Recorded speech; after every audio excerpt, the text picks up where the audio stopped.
Let's be honest, watching Jon Stewart interview a politician is never just a book promotion. It's theater.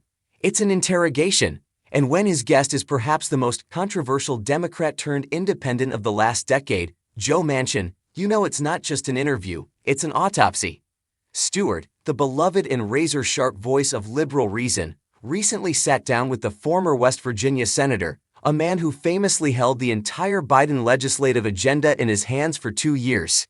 Manchin is out promoting his new book, Dead Center, in defense of common sense, but the conversation immediately cut to the bone of the single most painful question plaguing the Democratic Party. How did they lose the working class?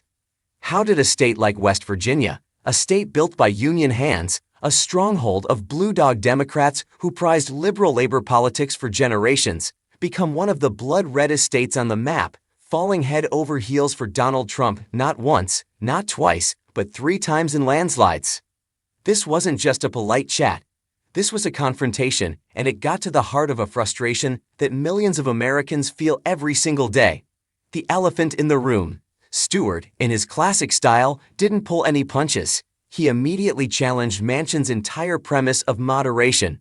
In your book, you go through a lot of legislation and the choices that you've made in defense of moderation, Stewart pointed out, leaning in. I would say to you, I don't know if West Virginia is a moderate state. It voted overwhelmingly for Donald Trump, who is not a moderate president. It was the perfect setup. How can you be the voice of the common sense center when your own people voted for the ultimate political firebomber? Manchin agreed with the facts but flipped the script entirely. He argued that it wasn't the voters of West Virginia who changed, it was the party. I have told my Democrat friends, they said, Joe, what happened to the West Virginia Democrats? Manchin recounted, and I said, nothing. I said, they want to know what happened to the Washington Democrats. And that is the gut punch. Manchin explained that this isn't a new shift. This has been a slow, simmering resentment building for decades. The coal miners, the factory workers, the union guys he grew up with, they didn't just wake up one day and decide to become Republicans. They felt abandoned. Then, Manchin delivered the line that is likely whispered at dinner tables and on factory floors across the heartland. He gave voice to the specific, burning resentment that drove the switch. They believe that the Democratic Party in Washington, Manchin said, looking Stewart dead in the eye, basically spends more resources, effort, and time on able-bodied people that don't work or won't work than you do to those who do. The caricature versus the gut-level feeling. You could feel the air go out of the room. This is the moocher narrative. It's the welfare queen trope. It's the single most divisive social and political argument of the last 50 years. Stewart, rightly, recoiled. That makes sense, Stewart countered, it's just not true. That's a caricature of social programs. Stewart argued passionately for the reality. The vast majority of people who rely on government assistance are not moochers. They are people with legitimate disabilities, single mothers working 2 jobs, or veterans who have fallen on hard times. He argued that the number of people actually taking advantage of the system is a tiny fractional caricature, blown up by opponents to drive a wedge between working-class people. And here is the absolute tragedy. Both of them are right. Stewart is right on the data. The facts, the studies, the numbers all show that the moocher class is a myth. But Manchin is right on the feeling. And in politics, the feeling always wins.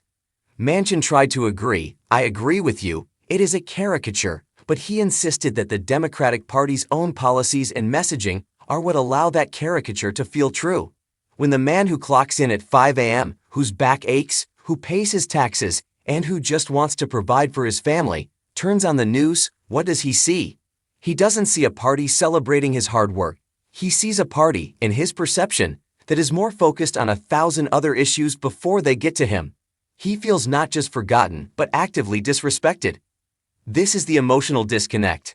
The Democratic Party in Washington is focused on policy intent, helping the vulnerable, while the worker in West Virginia is reacting to political perception, you are helping everyone but me.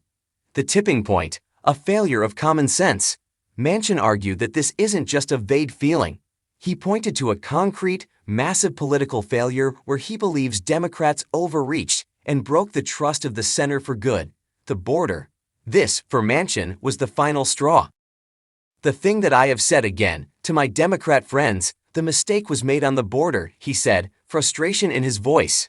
"We have never done asylum at the border." He painted a picture of a party that, in its rush to be compassionate, abandoned the fundamental rule of law. To the voter in West Virginia, watching the chaos at the border, it didn't look compassionate. It looked like a failure. It looked like the Washington Democrats had decided that rules no longer mattered. Manchin claims he went to the White House, he spoke with President Trump, he spoke with his Democratic colleagues, begging for a compromise. "We want to have a secure border," he said, "and please, will he work with us and have a legal immigration program that people can come for the right reason?" In Manchin's telling, this was the ultimate dead center solution: security and legal pathways. But he was shut down. The far right wanted a wall and nothing else, and the far left, in his view, didn't want to admit there was a problem at all. This one issue, he argues, solidified the feeling that the Washington Democrats were no longer the party of common sense. What does this mean for you? Why does this fiery debate between a TV host and a former senator even matter? Because it is the central, defining conflict of our time. It's not just about politics, it's about feeling seen. Are you the person listening to Manchin and nodding your head, feeling that same frustration that the world seems to be rewarding everyone except the people who just quietly go to work, pay their bills, and follow the rules? Or are you the person listening to Stewart, heartbroken that the caricature of the moocher is still being used to attack the most vulnerable people in our society, the disabled, the working poor, the elderly? The truth is, this isn't a simple right or wrong debate. It's a painful disconnect between the reality of policy and the feeling of being left behind.